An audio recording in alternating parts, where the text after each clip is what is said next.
When I was 10 years old, we were living in Virginia Beach, and that's when my third father, who was in the military, adopted me. We moved to Southern California, which for me was a dream. It was like paradise on earth.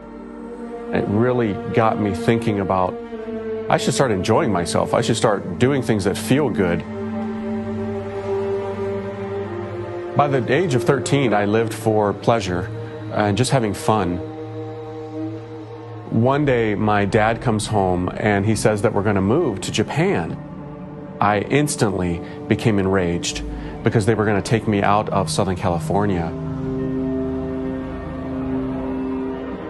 When we got to Japan, I looked for kids who were basically doing the same thing that I was in the Japanese community. And eventually, because of that association, I got connected with this Japanese mafia organization called the Yakuza. I was a little Caucasian boy that they could fill up my backpack with all these drugs and money to run to different casinos, all on the main island of Honshu, the big island of Japan. I was more or less wanted. I had the Japanese government looking for me, the American government looking for me, and the American military presence in Japan looking for me. They literally kicked me out of the country with 2 military police officers handcuffed at my feet and my hands, and I was released into the custody of my father.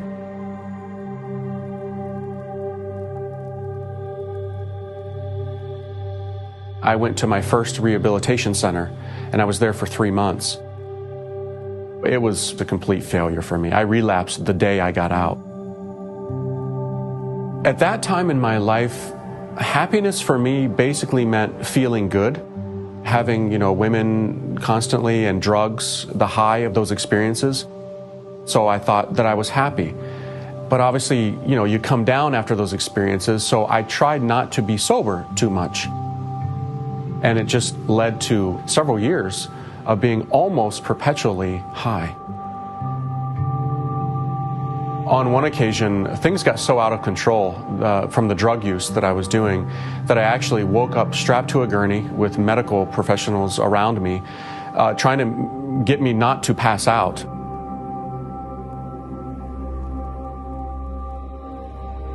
I would look kind of at the stars at night, and I would think to myself, is there anything more out there? What is the meaning? Why am I here? Where does the high live forever? Where is it that I can just be in a state of dancing with the bears forever? It wasn't in categories of religion. It was in categories of feeling good.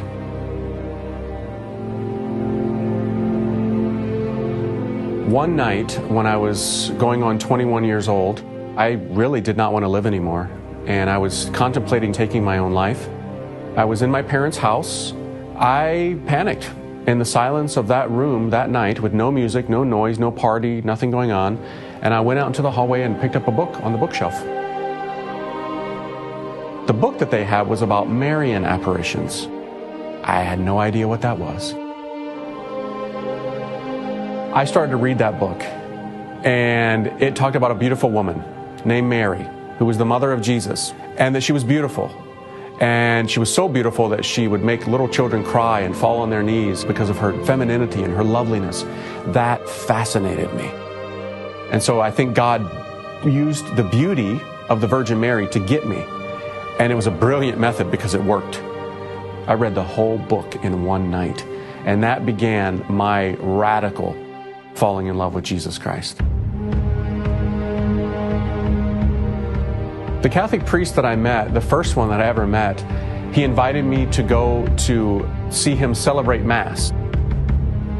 After the priest celebrated Mass, he gave me a painting of Jesus, and I went back to my parents' house. I knelt down, and my eyes fixed on the painting of Jesus. And I was shocked that he was not looking at me like he was going to crush me. The image was of him in a gesture of blessing. I began to cry. I realized that I was loved and that I was wanted by God. All he wanted from me was not a poetic prayer, just humility, to get on my knees and surrender my life to him. And I did. I often tell people that I'm like exhibit A of divine mercy. It works. I've done so many bad things and I've hurt so many people, and yet there's mercy for someone like me. And if that's true, and it is, then the whole world, there's an ocean of mercy waiting for us. Jesus loves you, and He came for you.